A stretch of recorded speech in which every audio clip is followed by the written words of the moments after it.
कि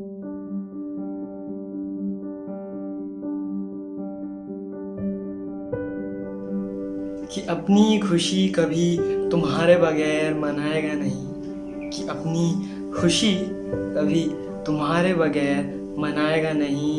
लाख दुख परेशानी तकलीफ हो हिस्से में उसके, कलाकार है चेहरे पर कभी दिखाएगा नहीं।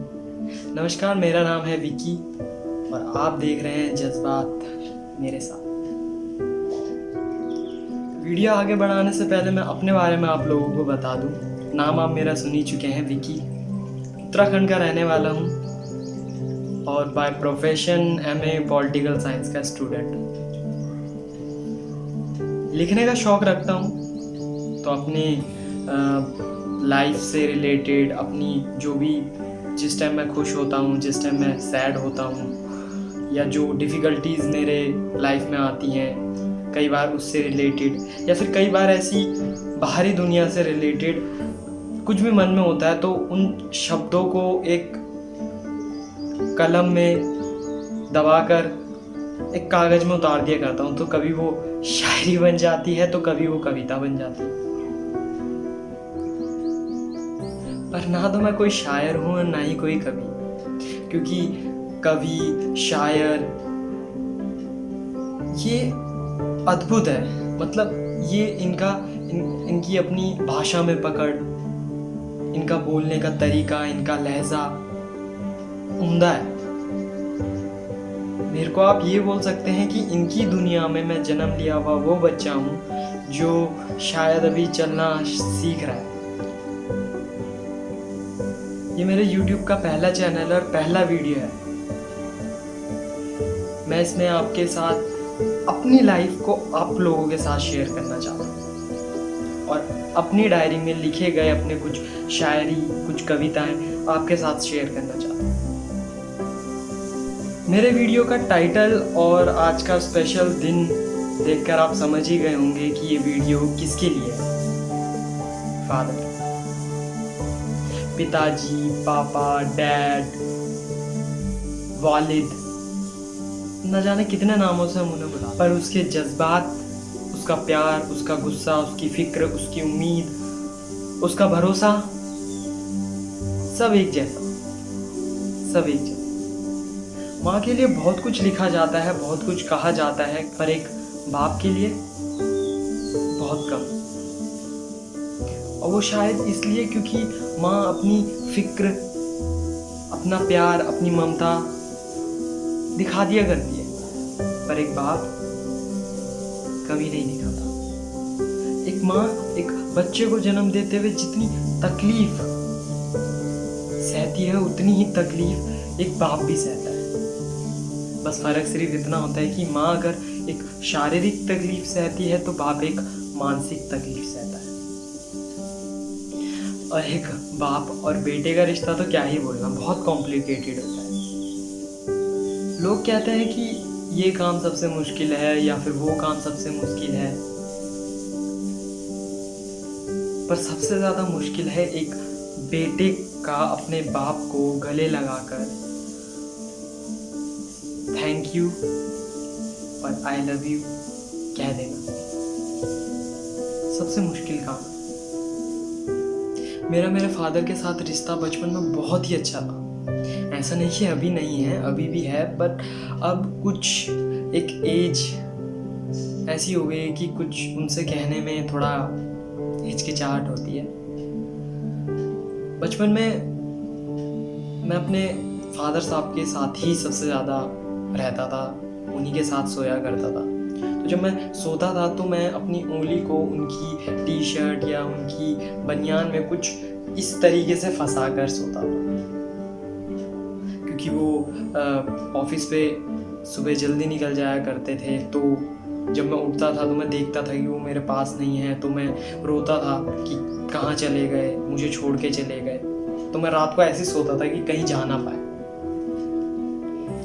जब मैं बड़ा हुआ तो मेरे फादर ने मेरे को बहुत ही लेट स्कूल डाला, क्योंकि उन्हें दिल्ली जैसी जगह में स्कूल देखकर उन्हें लगा कि इतनी बड़ी बड़ी बिल्डिंग है, मेरा बेटा कहीं सीढ़ियों से ना गिर जाए। तो ऐसा प्यार था कुछ मेरे फादर का मेरे साथ, अभी भी है वैसी। बस ये है कि वो जाहिर कर देते हैं, मैं जाहिर नहीं कर पाता।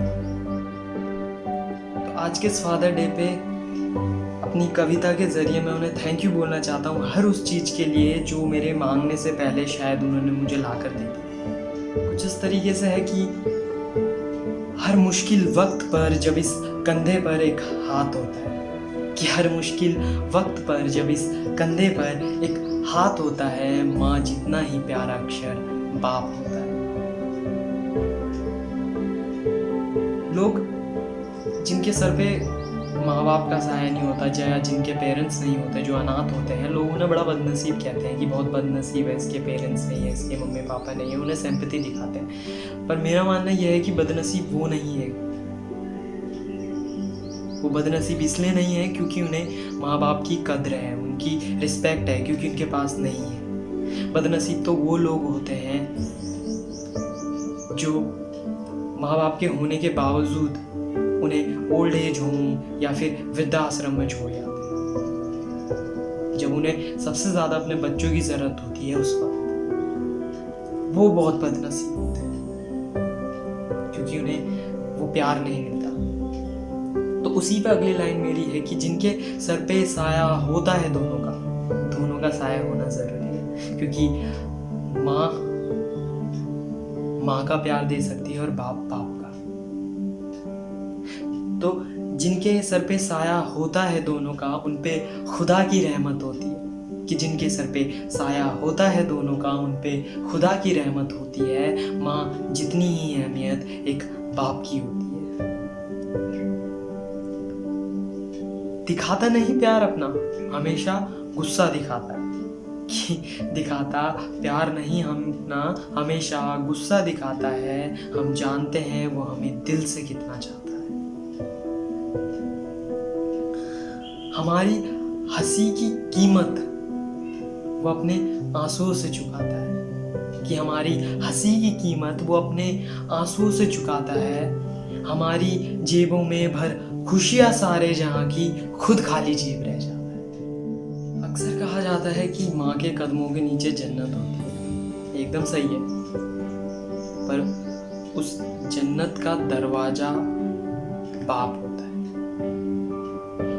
तो उस पे ही अगली लाइन मेरी है कि माँ के कदमों के नीचे जन्नत अक्सर लोग कहते हैं, कि माँ के कदमों के नीचे जन्नत अक्सर लोग कहते हैं। कीमत ना समझे एक बाप की, अनजान उस जन्नत से कुछ लोग रहते हैं।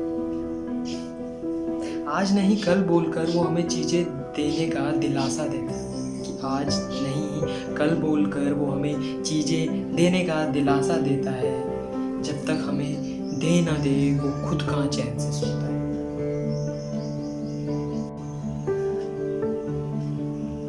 कि माँ की बात करते ही अक्सर कई लोग रो देते हैं, जैसे किसी रियलिटी शो या कुछ ऐसा इमोशनल मोमेंट होता है तो लोग रो दिया करते हैं। तो उसी पे मेरी लाइन है कि माँ की बात करते ही अक्सर कुछ लोग रो दिया करते हैं, पर बच्चों के रियल लाइफ हीरो तो उनके पापा ही होते हैं।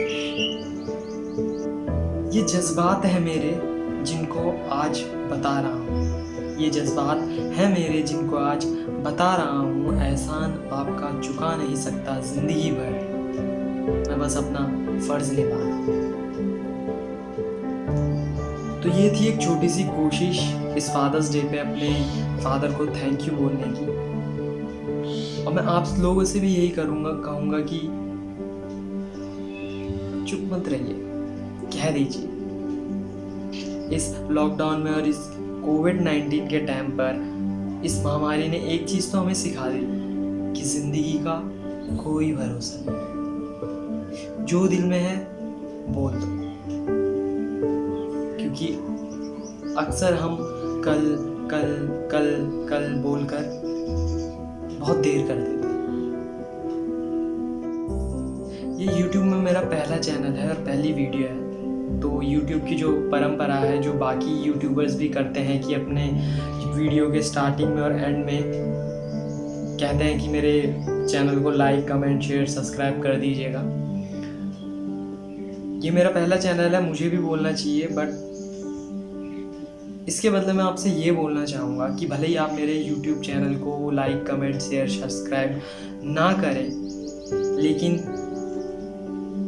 मेरे कहने पर, मतलब जो मुझसे बड़े हैं उनके लिए छोटे भाई के हैसियत से, और जो छोटे हैं उनके लिए बड़ी भाई के फ़र्ज़ से मैं ये कहना चाहूँगा कि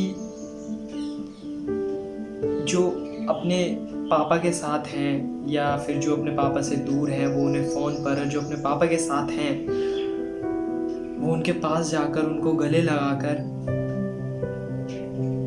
एक बार थैंक यू ज़रूर बोलना। कहना कि थैंक यू हर उस चीज़ के लिए जो आपने दी है, और लव यू उसके लिए जितना प्यार आपने दिया है। तो बस यही था मेरा वीडियो। होप करता हूँ कि आपको ये वीडियो मेरा बहुत पसंद आया होगा। अब लेता हूँ अलविदा और मिलता हूँ जल्दी अगली वीडियो में। एक और चीज़ की वीडियो आने में शायद थोड़ा सा टाइम लग सकता है, क्योंकि मेरी पढ़ाई होती है और फिर ये वीडियो बनाने में, एडिटिंग करने में थोड़ा सा टाइम लग जाता है। तो वीडियो लेट हो सकती है, बट जब कुछ आएगा तो बहुत ज़बरदस्त आएगा। तो इसलिए कनेक्टेड रहिए, सेफ रहिए और चैनल को देखते रहिए।